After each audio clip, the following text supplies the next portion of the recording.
आज इस वीडियो का टॉपिक है थर्मोडायनेमिक वेरिएबल्स। इस वीडियो में हम थर्मोडायनेमिक वेरिएबल के डेफिनेशन को डिस्कस करेंगे और थर्मोडायनेमिक वेरिएबल्स के दो टाइप्स को भी समझेंगे।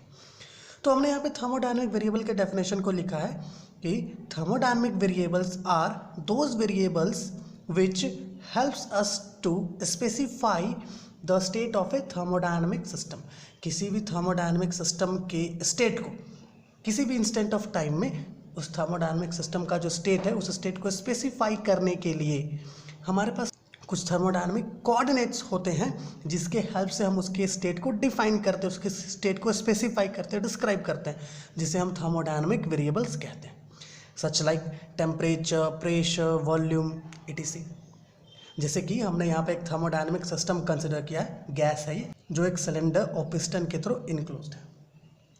तो इस गैस का जो स्टेट है, अभी जो इस गैस का स्टेट है इस इंस्टेंट ऑफ टाइम में, इस गैस का जो स्टेट है उस स्टेट को हम कैसे डिस्क्राइब कर सकते हैं, कैसे स्पेसिफाई कर सकते हैं।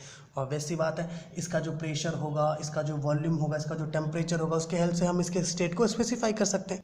सच लाइक ऐसा कंसिडर कर ले कि इसका प्रेशर P है, वॉल्यूम V है, टेम्परेचर T है ना। हो सकता है कुछ देर बाद इसका स्टेट चेंज हो जाए, इसका प्रेशर P1 हो जाए, इसका वॉल्यूम V1 हो जाए, इसका टेम्परेचर T1 हो जाए, है ना। तो किसी भी थर्मोडायनेमिक सिस्टम के स्टेट को स्पेसिफाई करने के लिए हम क्या करते हैं, थर्मोडायनेमिक वेरिएबल्स का यूज़ करते हैं। ठीक है, तो अब बात कर लेते हैं थर्मोडायनेमिक वेरिएबल के टाइप्स पर। तो थर्मोडायनेमिक वेरिएबल का दो टाइप्स होता है, एक होता है इंटेंसिव वेरिएबल और एक होता है एक्सटेंसिव वेरिएबल। तो इंटेंसिव वेरिएबल और एक्सटेंसिव वेरिएबल के डेफिनेशन को समझने के लिए हम यहाँ पर एक एग्जाम्पल कंसिडर करते हैं जिससे हम इसे क्लियरली समझ पाएँ। जैसे कि अगर हम यहाँ पर एक सिस्टम कंसिडर कर ले कि ये हमारे पास एक सिस्टम है और इस सिस्टम का जो थर्मोडायनेमिक वेरिएबल है उसे हम y कंसिडर कर लेते हैं, मतलब ये एक अननोन थर्मोडायनेमिक वेरिएबल है। और ये जो सिस्टम है, इस सिस्टम को हम दो पार्ट में डिवाइड कर देते हैं एक पार्टीशन लगा करके, और ऐसा कंसिडर कर लेते हैं कि इस पार्ट का जो थर्मोडायनेमिक वेरिएबल है वो y1 है और इस पार्ट का y2 है। अब ये जो अननोन वेरिएबल है, ये जो अननोन थर्मोडायनेमिक वेरिएबल है, ये इंटेंसिव वेरिएबल कब कहलाएगा, ये इंटेंसिव वेरिएबल कब कहलाएगा, जब y इक्वल होगा y1 से और y2 से। जब ये y1 और y2 इन दोनों से इक्वल होगा तब ये इंटेंसिव वेरिएबल कहलाएगा। तो इससे हमें ये पता चल रहा है कि जो इंटेंसिव वेरिएबल्स है वो मास पर डिपेंड नहीं करता है। तो इंटेंसिव वेरिएबल को हम कुछ इस तरीके से डिफाइन कर सकते हैं कि intensive variables are those which are independent of mass